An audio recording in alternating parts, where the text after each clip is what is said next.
Mr. Gaff here, and today I will be looking at the Pulsar VS1, the starting assault rifle for the Vanu Sovereignty. It can only be used by the medic class and is very similar to the Solstice, except for a few significant differences. As always, the timecodes are listed in the description so that you can skip to a certain portion of the review.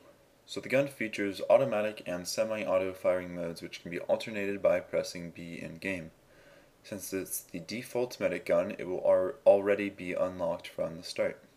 The Pulsar does 143 damage per bullet at 10 meters or closer, and then drops off to 112 damage at 115 meters or farther. The reload speed comes down to 1.75 seconds short and 2.2 seconds for a long reload. It carries the standard clip size of 30 shots with an extra 150 shots in reserve. The recoil is more manageable than the Solstice, with a 0.22 degree recoil per shot and 2.7 times the first shot multiplier. It has a firing speed of 698 rounds per minute and projectile velocity of 615 meters per second. The time to kill is 1.09 seconds, which is slower than the Solstice's 1.03 seconds. This is because the time to kill takes into account the weapon's accuracy, along with the projectile velocity, RPM, and damage.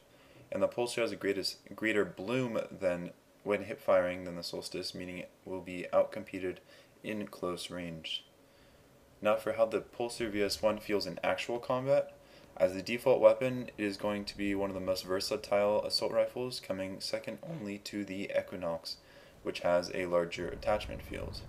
It is a better fit than the Solstice in medium range to long range, due to its decreased damage drop-off and faster projectile velocity, but weaker in close combat due to its increased hipfire bloom. Since you'll be running medic with this gun, you will have the advantage at medium range as long as you are healing yourself while fighting. Go ahead and press F once you see an enemy, right mouse button click to zoom into your sights, and start burst firing away. The attachment field is the same as the one for the Solstice. I personally like the 1x reflex sight since it provides optimal accuracy and mobility. You could also put on the night vision scope, which is also a 1x zoom, but I find it's a little bit harder to lock onto enemies that you're looking at. It's just not my personal preference.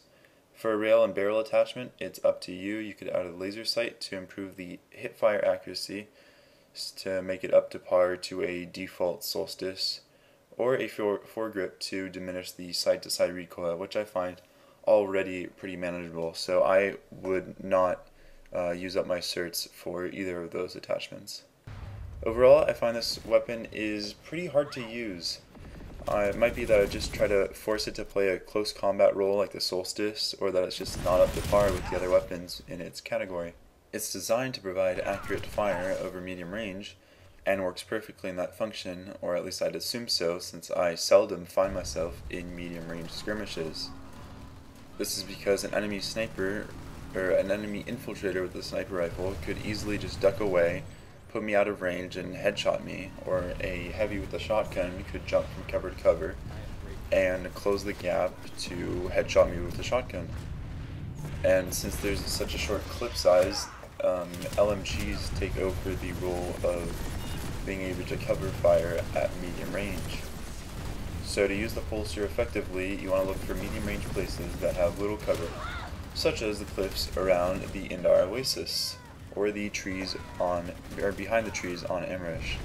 Anywhere that's a little bit more open than that will be flooded with vehicles, and I don't find the medic class particularly useful at fighting off vehicles.